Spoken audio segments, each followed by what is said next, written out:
जगद्धात्री नमस्तुभ्यं विष्णोश्च प्रियवल्लभे यतो ब्रह्मदयो देवाः सृष्टिस्थित्यन्तकारिणः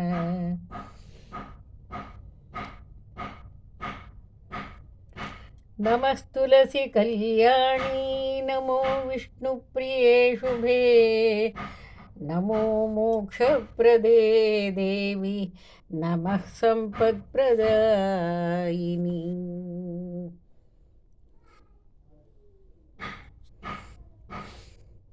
नमः सम्पत्प्रदायिनी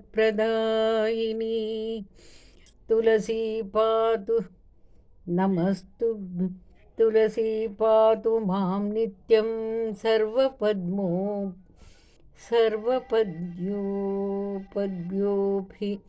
सर्वदा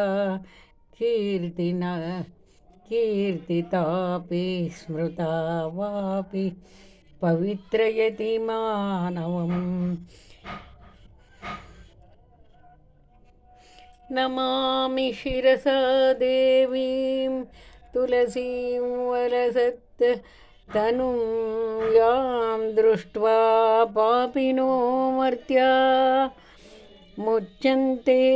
सर्वकिल्बिषात् मर्त्या मुच्यन्ते सर्वकिल्बिषात्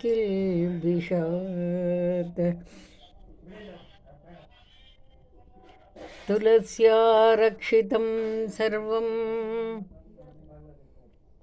जगदेशचराचरं या विनिहन्ति पापानि दृष्ट्वा वा पापिभिर्नरैः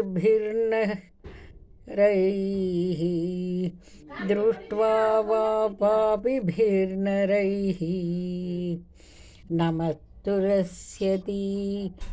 तरां यस्यै बुद्धाञ्जलिं कलौ कलयन्ति सुखं सर्वे स्त्रियो वैश्यास्तथा परे तुलस्या नापरं किञ्चित् दैवतं जगति तले यथा पवित्रितो लोको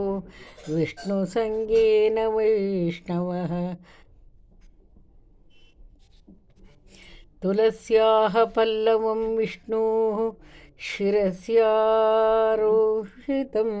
कलौ आरोपयति सर्वाणि श्रेयांसि वरमस्तके तुलस्यां सकला देवा वसन्ति सततं यतः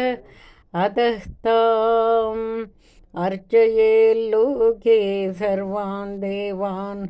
समर्चयन् नमः तुलसी सर्वज्ञे पुरुषोत्तमवल्लभे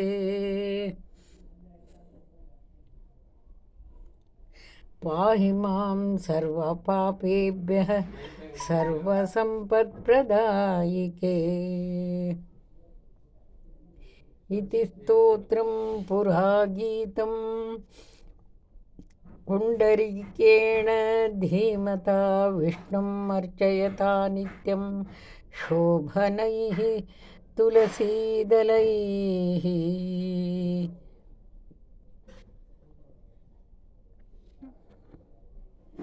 तुलसीश्रीः महालक्ष्मीः विद्या यशस्विनी धर्म्या धर्मानना वृन्दा देवदेव मनः प्रिया श्रीमहालक्ष्म्यै नमः श्रीमहालक्ष्म्यै नमः लक्ष्मीप्रियसखी देवी द्यौः भूमिरचलाचला षोडशैतानि नामानि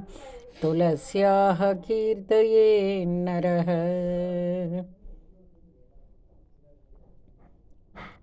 लभते सुतरां भक्तिमन्ते